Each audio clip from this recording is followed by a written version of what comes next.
Hi, I'm Joe Sandwright Callender, the author of the Happy Little Garbage Truck Picture Book and Educational System. We've been talking about ways that we can increase the insulla's ability to help a child extend their attention span. We've been talking about how the mind body activities such as meditation, yoga, Tai Chi helps to strengthen and build the insula, which is the switch that allows us to go back and forth from different mindsets. But we also found out that the insula, the anterior part of the insula, affects attention, and attention can be extended through various activities. And that's why we're continuing this talk because school has started for a lot of you. And these are ways that you can reconnect with the student and build the engagement, pardon me, part of their part of receiving your lessons. As you're teaching, you really would like to have your children and your students engaged.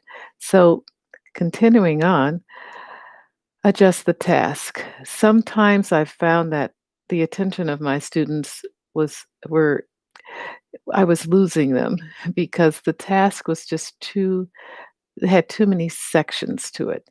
And so I lost them from the start. So I try to adjust the task to the students so that they're able to keep on track with the rest of the lesson. And so this could be done in a lot of ways. One is to take a break. And we've spoken about that, even a physical break, but just even a mental break from the topic and come back to the student. Say, hey, how are you doing today? How's your energy level? Are you, who had cereal for breakfast? And so you've like given them like a commercial break in the middle of your lesson, but it really helps to just stop the flow and re-engage everyone, have everybody still on the same path with you, have them come along with you, and then you can continue the lesson because you see you've got them all back. So it's really something you have to be very attentive about yourself to see if students' eyes are glazing over, if they're wandering off. And you could tell this on Zoom pretty well, but your job is to try to re-engage them because it is difficult and a little challenging um, teaching mode, but it's not impossible.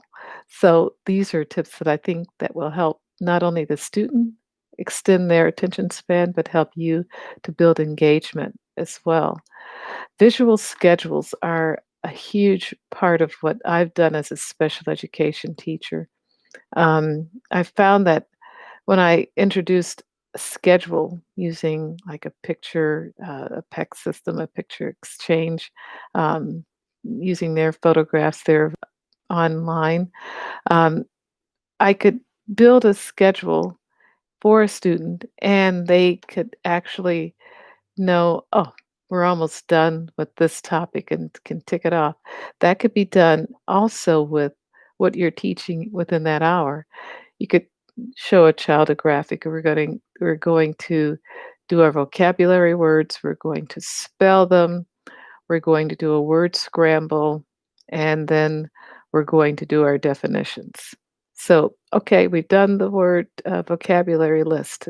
Check that off, or just draw a line through it. I loved doing that with my students on a whiteboard because I could just erase it. Okay, we've done, that's gone. Let's go to the next thing. And they're more attentive as they see things disappearing off the list and say, oh man, I only have one more left. And, you could see the excitement build. So I love visual schedules. This is one that another teacher put together. And throughout the day, there are different activities, and um, the slash box was one triangle for each of the activities on that section. It kind of condensed it. So just having a schedule of what you're doing and making it visual actually helps the child to keep track of what is next. And it's I Just love doing that, and it always worked. The next thing, number 3 today, is eliminate distractions. Distractions can come in all shapes, forms, and fashions. If there's a window nearby, the student will find that what's going on outside probably more important than your what you're teaching them. So you could perhaps ask that the drapes be pulled, use the light, um, then take a break, open up the drapes or the blinds so the student can take, a quick 30-second break to go and look out the window. So you've kind of taken that allure away by allowing them within your lesson to go and quickly look out the window, see if you can see 3 people walking. How many cars can you count? Okay, come back and have a seat and re-engaged. So you've eliminated that distraction, close the drapes of the blinds again. Make sure that the desk of the students, the parents' responsibility, is clear of things that could possibly distract them. If they have an extra cell phone that they're playing a video game with, that goes away. You can have the cell phone back after the lesson. It's not it's only 55 minutes or whatever for that particular lesson, and that can be the reward in the break of the activities. Game time. Love games, and this is something that really worked with my students as I had that whiteboard. I could, divide it in half and say, see how many people can name the vocabulary words that we learned 10 minutes ago, and they get a star, and, kind of like back and forth. Oh, Johnny got 5, Mary got 4. Mary, you need 2 more to catch up, or 1 more to catch up with Johnny.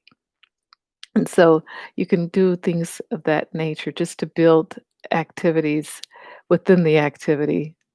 Just make it a competitive sport. And this can be overdone. We don't want the students to feel neglected or that they're not functioning at a level as that other person.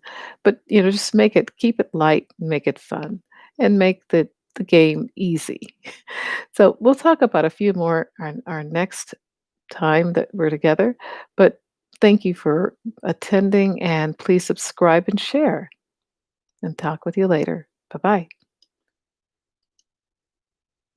bye.